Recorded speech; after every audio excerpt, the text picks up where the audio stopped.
دوري المجموعة الثانية لدوري الجمهورية مواليد 97. لقاء يجمع العملاق الأحمر النادي الأهلي في ضيافة زعيم الفلاحين غزل المحلة. اللقاء على استاد غزل المحلة. سريعا إلى تشكيل الفريقين مع انطلاق اللقاء. أشرف محسوب لحراسة المرمى في غزل المحلة.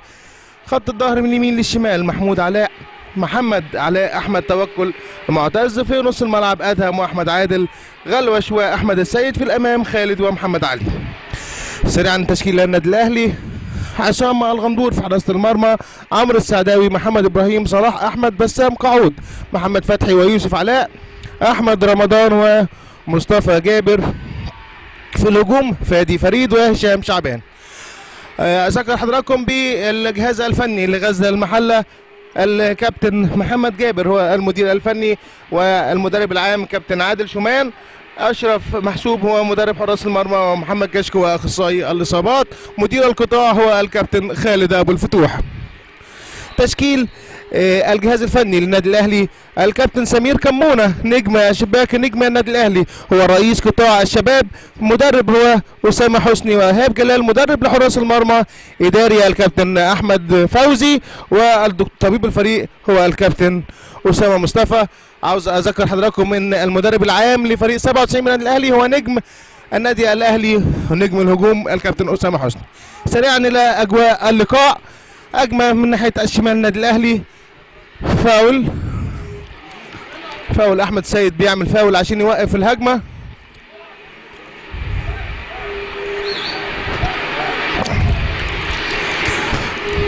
النادي الأهلي مواليد 97 هو المتصدر لهذه المجموعة الثانية برصيد 9 نقاط من 3 مرات فوز. فاز الأهلي على الجيش وعلى طنطا وعلى الإنتاج الحربي. بسام قعود طويلة، بيطلع حارس المرمى أشرف محسوب، رد كرة بتوصل لنص الملعب، ترجع بسلام وأمان على مرمى أشرف محسوب بيحاول يهدي اللعب، وكمان هو لعيب غزل المحلة 97. مش عاوز أفكر حضراتكم، ولو أن الجميع يعلم أن غزل المحلة في أسوأ مراحله. الموسم الماضي كان موسم كارثي بالنسبة لغزل المحلة، وهذا الموسم المحلة يلعب في دوري المظالم، وللأسف المحلة في غير مكانه الطبيعي. نرجع لأجواء اللقاء. 7 يوسف علاء بيمرر الكرة لمصطفى جابر لكن مقطوعة. لعب تعاوني في وسط الملعب، هجمة واعدة لغزل المحلة. محمد علي في اليمين لأحمد السيد، بيحاول أحمد السيد بيعدي بيسند لنص اوبا حارس المرمى الغنام مع كرة، وفي النهاية لعب تعاوني زي ما حضراتكم شايفين، وفي الآخر الكرة إلى منتصف الملعب. والتاني الملعب مقطوعة، بيعمل فولو فادي فريد هو هداف فريق النادي الأهلي.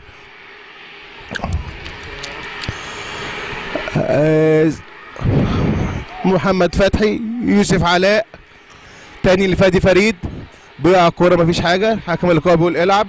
خالد مع الكورة لمحمد علي، محمد فاول، بيدي حكم اللقاء فاول من منتصف ملعب النادي الأهلي على الأرض اللعيب غزل المحلة خالد. زي ما حضراتكم شايفين الكابتن محمد جابر المدير الفني لفريق 97 بغزل المحلة بيدي تعليماته.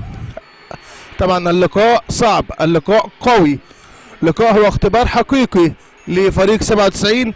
عاوز اذكر حضراتكم ان 97 ده يعني فريق النادي الاهلي اللي خرج رمضان صبحي نجم الشباك لمنتخب مصر، هو احد خريجي هذا الفريق. هجمة واعدة من ناحية الشمال مقطوعة، بيقطع بسام قعود،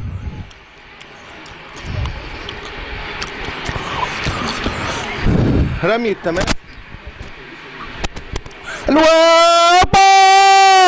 كرة لا تضيع يا راجل محمد علي، والمرمى خالي تماما، مدافع لا تضيع بيضحي فعلا، كرة لا تضيع. فرصة واعدة لغزل المحلة، هي الفرصة الأولى، الفرصة فرصة لا تضيع فعلا للنادي غزل المحلة، هي الهجمة الأولى وبثبت جرس الإنذار للنادي الأهلي. غزل المحلة ظاهر بمظهر كويس، يمكن فريق غزل المحلة نبضه قوي. فريق غزل المحلة فاز في لقاءين قبل هذا اللقاء، بيحتل المركز الرابع ب6 نقاط، بينما النادي الاهلي كالعاده في الصداره، الاهلي ب9 نقاط. حلوه هجمه واحده حلوه لغزل المحله، حلوه مقطوعه على حدود ال18، هجمه مرتده للنادي الاهلي، كره طويله توصل لهشام شعبان في محاوله لكن ما توصلش لهشام، توكل بيقطع الكره في منتصف الملعب، الكره حائره توصل لهشام شعبان ومعاه محمد علاء، بيعدي هشام بالعرض لكن مش لحد بيقابل. وبقى مصطفى جابر معاه الكوره، بيحاول على الكوره لكن مردوده لنص الملعب. المباراه على صفيح ساخن اعزائي المشاهدين، هجمه هنا وهجمه هنا، ولكن تبقى الهجمه الاخطر هي هجمه غزل المحله التي اضاعها محمد علي بغرابة شديدة والمرمى خالي تماما. هوبا محمد علي تاني، لكن قلب دفاع النادي الاهلي صلاح احمد بيصد الكرة بعيدة من كابتن التيم احمد السيد، كان مردودة. اللقاء فعلا اشبه بلقاء الكبار لما لا، و97 هو اقرب فريق للفريق الاول سواء في نادي الاهلي او في نادي غزل المحلة. فاول لصالح النادي الاهلي، بسام قعود على التنفيذ، سابها لمحمد فتحي. محمد فتحي هاب ديفندر بيتنبأ له الكابتن سمير كمونه بمستقبل واعد، بيرشحه للانضمام للفريق الاول. حلوه في قلب المنطقه لكن بعيده، بيأمنها معتز وطويله مش لحد، بتوصل لمصطفى جابر، طويله بيستنيها بسام. في النهايه الى ما طلعتش بره.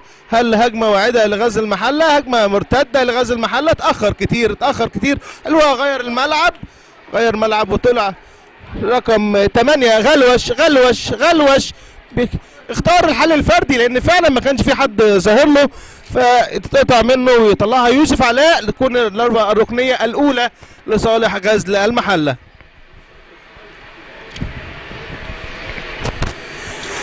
زي ما حضراتكم متابعين فعلا غزل المحله هو الاقرب الى الان، هو على ملعبه ولحد ما بين جماهيره، لان المباريات زي ما حضراتكم عارفين بدون جماهير، لكن غزل المحله هو الاقرب للتسجيل حتى الان. احمد السيد مقطوعه اوبا، معتز بيتألق وبيفسد هجمه واعده للنادي الاهلي في اليمين من توكل لكن بدون عنوان. حتى الآن مر 7 دقائق من وقت اللقاء ولا تزال النتيجة سلبية. لو حضراتكم معايا ونتابع الكابتن إبراهيم يوسف المدير الفني الجديد لنادي غزل المحلة، هو والمشرف العام على الكرة الأستاذ فوزي القطاري جاء لمشاهدة هذا اللقاء، وبرفقة الكابتن خالد أبو الفتوح مدير القطاع. كرة على حدود 18 مردودة في ناحية الشمال، رقم 8 غلوش بيستلم الكرة واقف على كورته، بيعمل محطة، بيحاول يعمل اوفرلاب أحمد السيد، لكن غلوش بيعتمد على نفسه جوه المنطقة. مقطوعة محمود إبراهيم، طويلة مقطوعة مرة تانية. غزل المحلة هو المسيطر إلى الآن غزل المحلة هو اللي فرض سيطرته.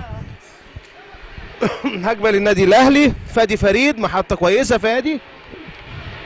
عاوز اذكر حضراتكم ان حسام الهواري ويوسف علاء هما هدافي النادي الاهلي، الاول ب4 اهداف والثاني ب3 اهداف يوسف علاء.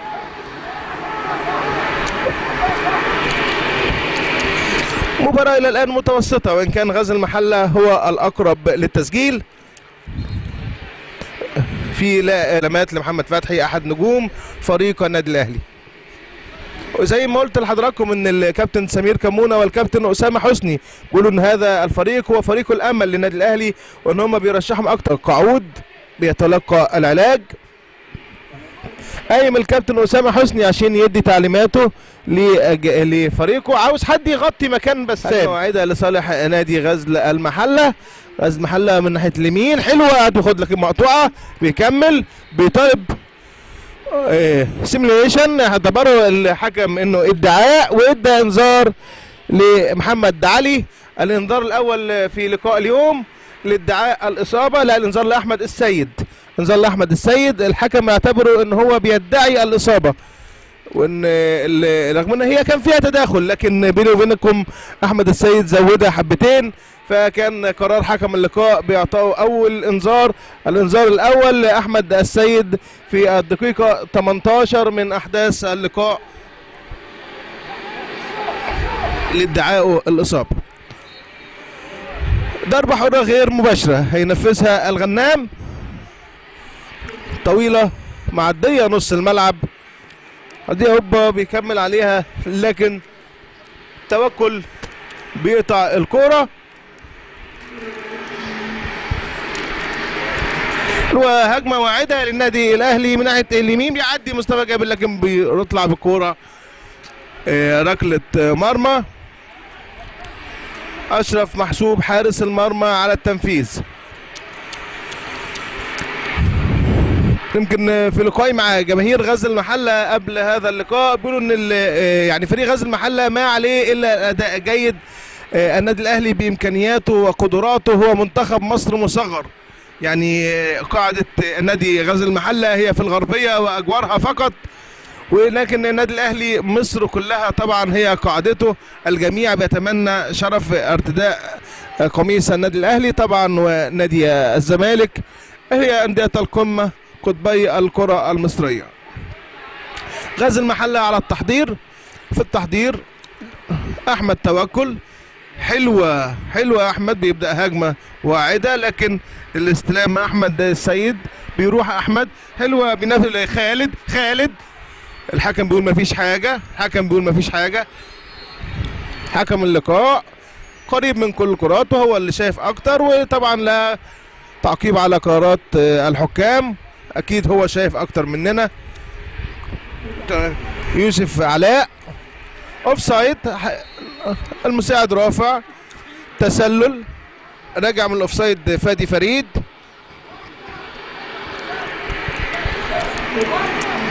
اشرف محسوب طالع لكورته، توكل على التنفيذ، احمد توكل، طويله قدام توصل لكن طويله بيحاول عليها لكن بعيده، في النهايه الى رمي التماس للنادي الاهلي. كابتن محمد جابر بيطالب لعيبته بالضغط من بدري. 8 غلوش اقرب اللاعبين، رقم 34 احمد السيد، غلوش عند 26 محمد علي، توكل 25 احمد عادل، غير الملعب لكن بعيده وراه، ياخد مجهود احمد السيد، مقطوعه، توكل بيحاول على الكوره وبيفسد الهجمه وبياخد رمي التماس لصالح نادي غزل المحله. عاوز اقول لحضراتكم ان التمرير الخاطئ من محمد علي اللي ورا اخر فرقته، بدل ما يعمل هجمه واعده لفريق غزل المحله رجع بالكوره لورا، اضطر توكل انه يدخل بتكنيك كويس، قطع الكوره وافسد هجمه واعده للنادي الاهلي. جاري تحضير هجمه، هذا شعار غزل المحله الى الان، اللي هو بيلمس كره قدام بتوصل لغلوش.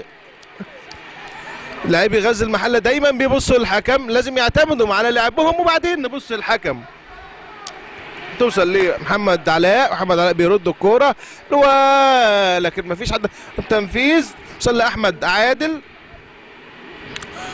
محمد علي بيسند على احمد السيد، عادل تمريره بعرض الملعب لكن مقطوعه. بسام قعود طويله قدام توصل لمصطفى جابر لكن مقطوعه.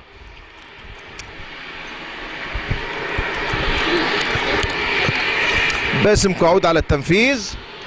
باسم توصل مرة تانية لباسم. فادي فريد حلوة. فادي طالع. فادي واقف على كورت عدى فادي عدى ومر والحكم بنفس الطريقة وبنفس الأداء فادي فريد بياخد انذاره الأول للادعاء. حكم اللقاء مصمم على تنفيذ القانون وهو حقه المشروع. انذار، يبقى الانذار الثاني في هذا اللقاء في الدقيقة 25 بياخدوا فادي فريد لادعاء الإصابة بانذارين، انذار هنا وانذار هنا، ولا تزال النتيجة بيضاء سلبية. التعادل بدون أهداف بين فريقي غزل المحلة والنادي الأهلي في لقاء يتمنى الجميع أن يعاد على مستوى الكبار. هجمة واعدة يضيعها يوسف علاء هداف الفريق، هداف النادي الأهلي، ودايما بيجيب اجوان من الكرة دي. بيجي من تحت وبيطلع يوسف علاء وبيكمل، ودي كورته ودي لعبته. لكن النهارده بيضيع هدف مؤكد للنادي الاهلي، وان كان دخل لا يسأل عليه اشرف محسوب. عاوز اقول لحضراتكم ان على الفور الكابتن خالد ابو الفتوح قام وادى تعليماته، كابتن خالد مدير القطاع تعليماته لمحمد جابر. هجمه للنادي غزل المحله، لكن باص بكسل من خالد. ركله ركنيه على التنفيذ غلوش، على التنفيذ محمد غلوش برجله اليمين عشان تعمل الواو. حلوه لكن بيدخل فيها محمد علي بس زي يعني ايه الكرة الرأسية لازم اللعيب اللي يكون فوق الكرة مش الكرة اللي فوق اللعيب. زي ما حضراتكم شفتم محمد علي كان تحت الكرة، ما ركبش الكرة بلغة كرة القدم، فطلعت الكرة بالشكل اللي حضراتكم شفتوه. في النهاية إلى ركلة مرمى للنادي الأهلي الغندور على التنفيذ.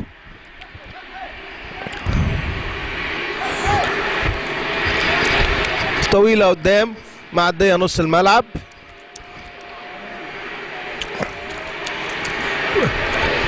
لازالت الكرة ولا زال اللعب التعاوني في نص الملعب هو شعار اللقاء. الكرة من هنا وإلى هناك ببساطة تعاونية بين اللاعبين. أشرف محسوب كرة عند منتصف الملعب تحديدا، استلم الكرة بيرجع ورا عند عمرو السعداوي لهشام شعبان ليوسف علاء. حلوه هو وجول فادي فريد. يا سلام يا فادي. فادي فريد مرمى لصالح نادي غزل المحله.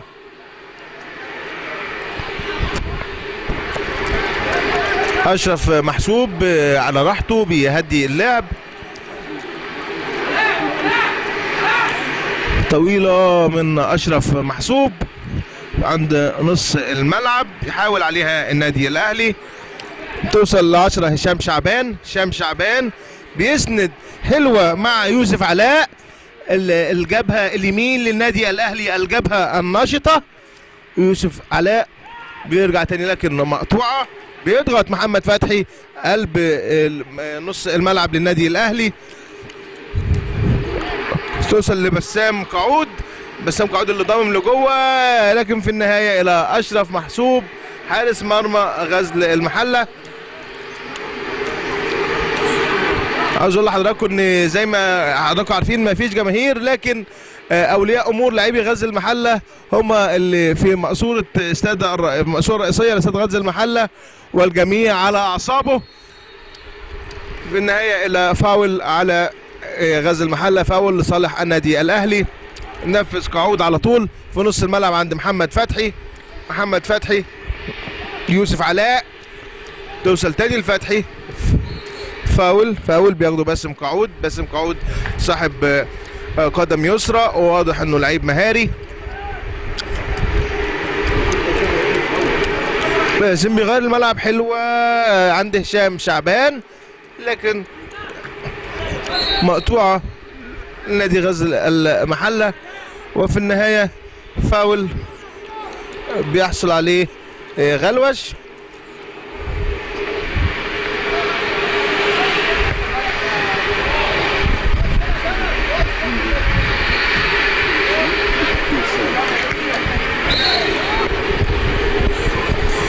فاول لصالح نادي غزل المحله.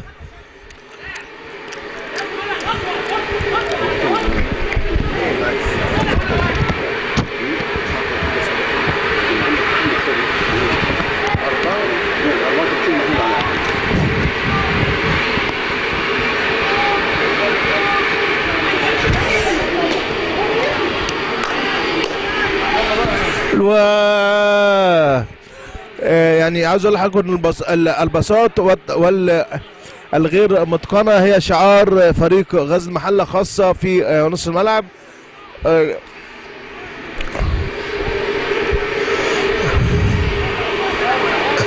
على الارض رقم 7 يوسف علاء، نجم الشباك في النادي الاهلي، نجم وسط الملعب وصاحب الثلاثه اهداف.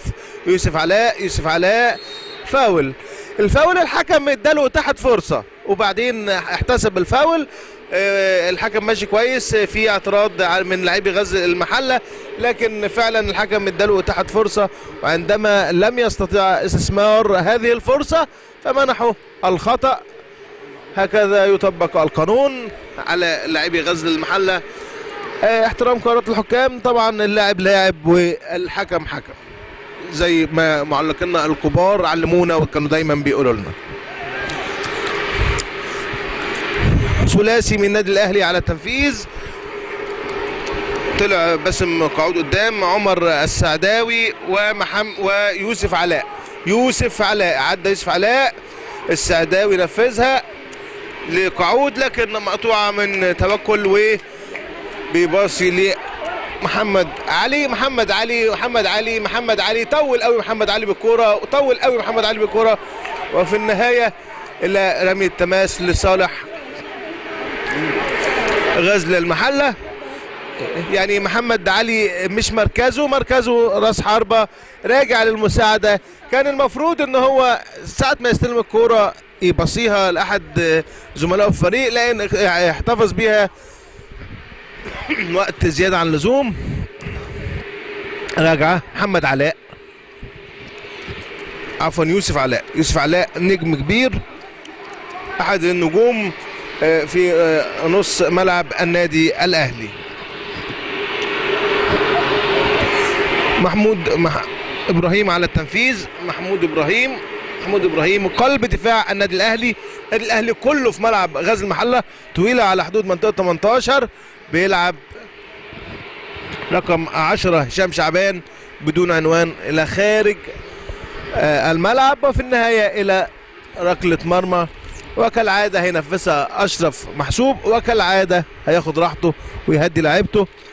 اللقاء الى حد ما متوسط، وان كان اخطر فرص اللقاء عندما اضاع محمد علي فرصه لا تضيع والمرمى خالي تماما. محمد علي لاعب غزل المحله بستايله قوي ما شاء الله، بنيانه كمان قوي. الاثنين رجل حرب في غزل المحله، محمد علي وخالد من نجوم الفريق. فاول لنادي الاهلي بيحصل عليه يوسف علاء، فاول من منتصف ملعب غزل المحله ناحيه اليمين. باسم قعود بيرجع لورا، باسم عند صلاح احمد، صلاح طويله ناحيه الشمال، مقطوعه من معتز، تاني معتز، احمد ادهم، مقطوعه هشام شعبان وليه يوسف علاء لكن ضعيف اعتز عليه. كان او محمود علاء، ضغط محمود علاء عليه كان له اثر في انه طلعت الكوره بالشكل الضعيف ده اللي توصل اشرف. هجمه واعده لغزل المحله.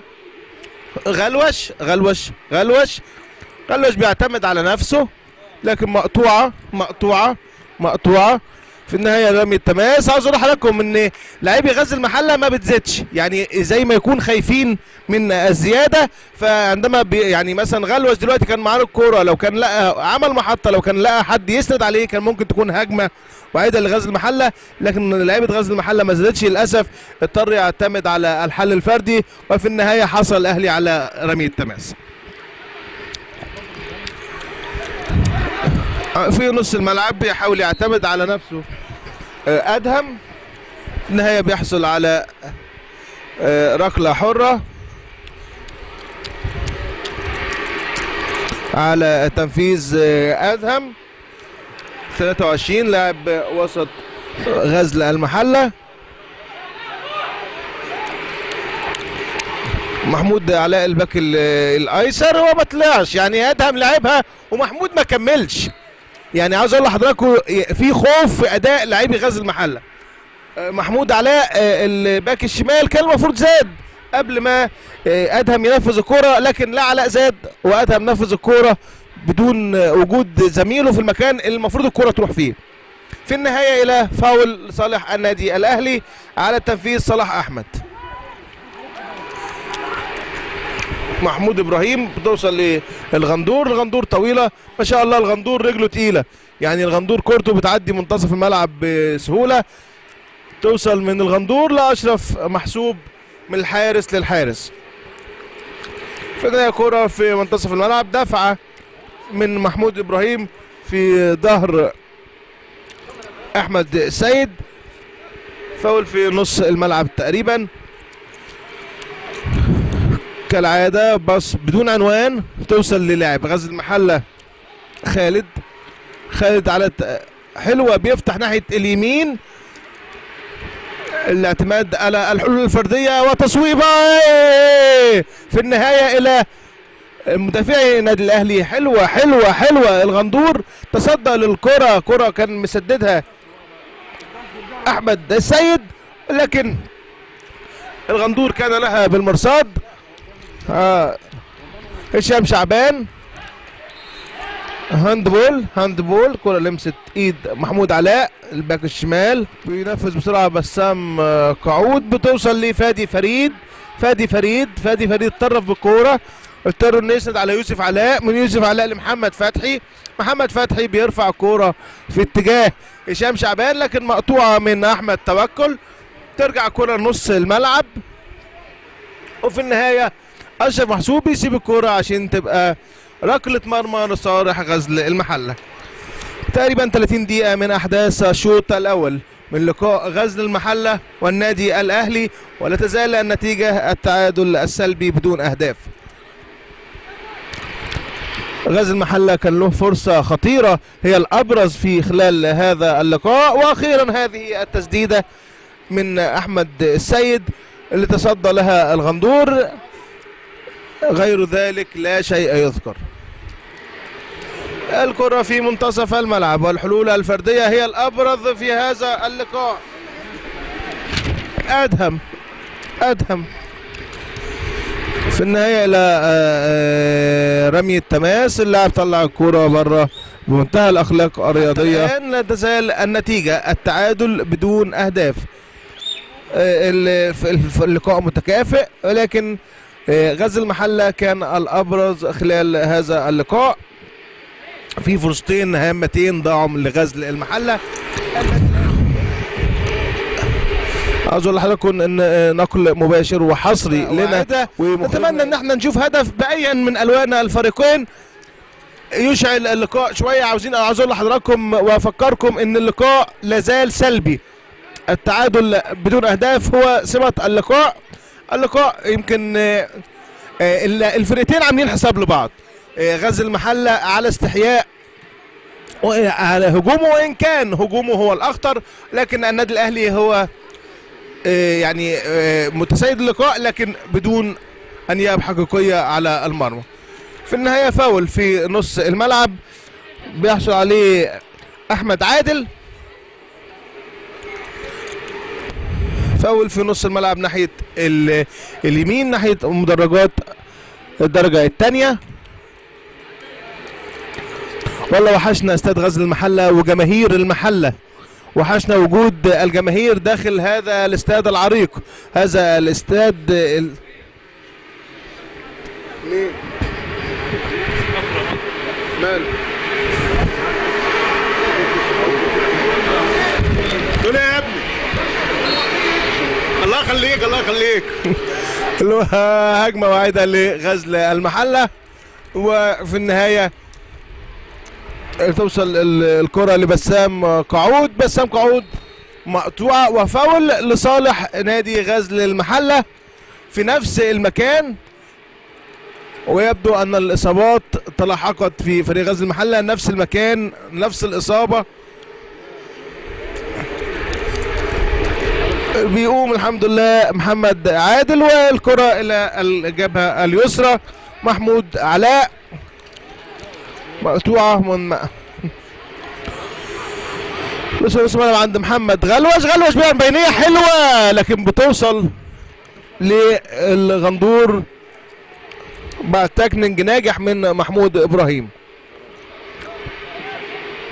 صلاح احمد نازل يستلم، هشام شعبان بيرجع محمد فتحي لحارس مرماه.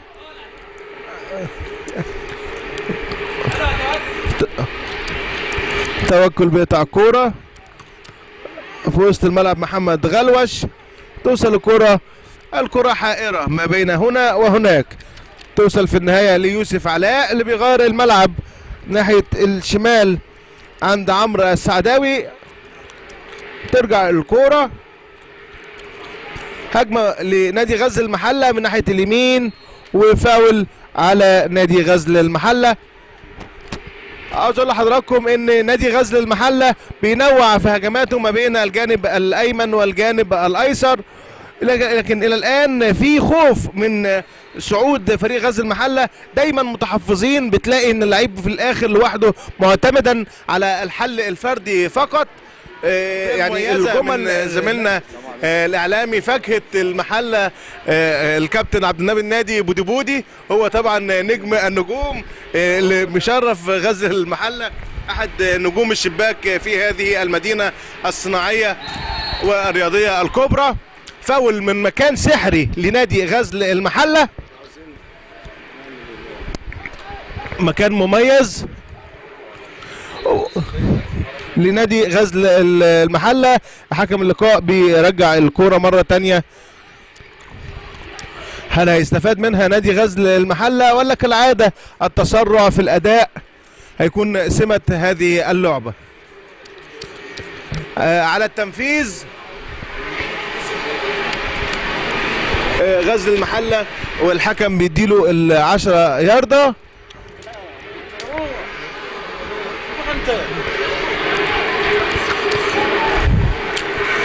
على التنفيذ احمد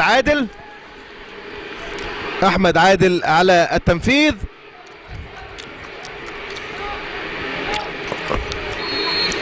داخل احمد بقدمه حلوه، يا سلام يا سلام يا غندور. الغندور يرتدي قفاز الاجاده ويشيل كره خطره جدا لنادي غزل، وان كان النادي الاهلي النادي العريق حضراتكم عارفين ان الاهلي في اي وقت ممكن يجيب هدف. الى الان غزل المحله هو الاقرب للتسجيل. ضربه ركنيه على التنفيذ محمود علاء حلوه، اوبا وفي ضربه اوبا مره ثانيه الى ركله ركنيه، ركله ركنيه لصالح غزل المحله اللي يعني فيما يبدو من احراز هدفه الاول. الضغط يولد الانفجار، وغزل المحله بقى له اكتر من دقيقتين ضاغط. مرة تانية ركلة ركنية حلوة، لكن اوبا جول. لا يا سلام يا سلام. الكرة من حلق المرمى بتخرج، بينجح محمود ابراهيم فعلا غزل المحلة اقترب كثيرا من احراز هدف، ولكن فليحذر ناشئ غزل المحلة اللي بيضيع بيستقبل اهداف. هكذا عودتنا كرة القدم. الى الان غزل المحله هو الافضل، هو الاقرب الى التسجيل، ولكن تسابق لعبوه في اهدار الهجمات. وزي ما قلنا وبنقول دايما اللي يضيع بيقبل. نتمنى ان شاء الله ان احنا نشوف هدف قريبا. هو متعه كره القدم هي الاهداف. الى الان النتيجه سلبيه بيضاء، التعادل بدون اهداف بين غزل المحله والنادي الاهلي. زي ما حضراتكم شايفين ومتابعين كابتن خالد الفتوح بيزعق لعيبته.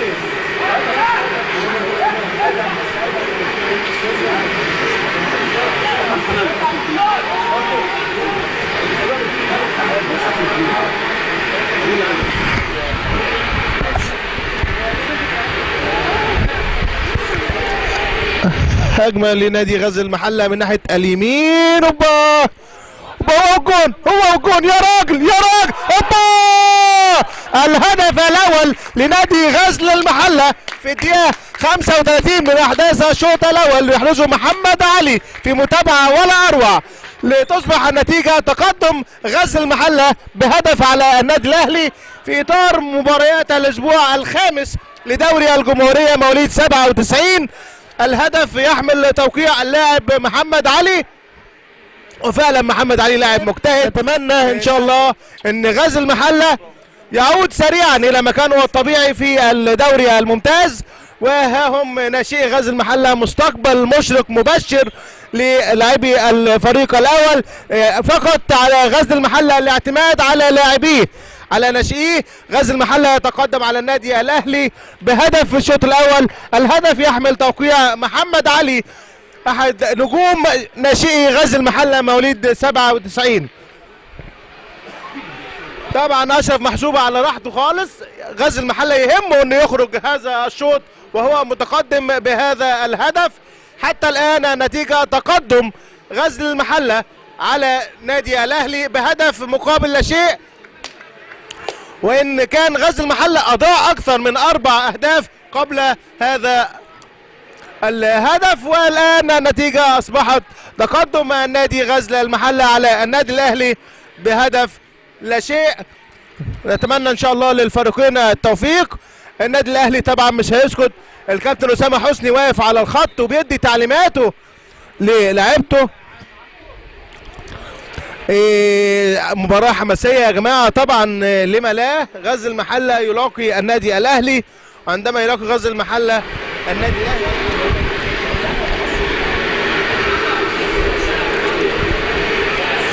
اسقاط. حسم اللقاء بيعمل اسقاط ان الكره توقفت لعلاج اللاعبين. الشوط الاول يلفظ انفاسه الاخيره نحن على بعد ثواني قليله من انتهاء اللقاء. حكم اللقاء لم يعلن بعد عن الوقت المحتسب بدلا من ضائع. الكره الى منتصف الملعب، هجمه واعده لغزل المحله. اوفسايد تسلل على فريق غزل المحله بعد الهدف. اكتسب الثقه. يبدو ان فريق غزل المحله بهذا الهدف قد حصل على جرعه ثقه واضحه في ارضيه الملعب. نتمنى الا تكون هذه الجرعه من الثقه جرعه زائده تتحول الى غرور داخل الملعب. ان شاء الله نتمنى لحضراتكم مشاهده ممتعه. يوسف علاء نجم الشباك في الملعب في النادي الاهلي، هو هداف الفريق في هذا الملعب، عنده 3 اهداف. هو من اللاعبين الموجودين في الملعب يوسف علاء. في هشام كمان هو هدافهم، بس هشام خارج الملعب. طويله من اشرف محسوب، ولكن بيشيل على طول محمود ابراهيم، تصل الى منتصف الملعب. في النهايه الى رمي التماس لصالح النادي الاهلي. على التنفيذ يوسف علاء بيسد على هشام شعبان طبعا رقم 10، ورقم 10 في النادي الاهلي حمل كبير يا هشام. نتمنى ان شاء الله ان احنا نشوفك احد نجوم مصر. هشام شعبان هو هداف النادي الاهلي ب4 اهداف من 4 لقاءات. حكم اللقاء بيعلن عن 4 دقائق وقت محتسبا بدلا من ضائع لاحداث الشوط الاول. على التنفيذ محمد علاء، طويله محمد، طويله ومعديه بيلحقها معتز، لكن في النهايه الى ركله مرمى لصالح الغندور. عصام الغندور حارس مرمى النادي الاهلي. على تنفيذ طويله معديه نص الملعب، مقطوعه من غزل المحله. خالد عماره،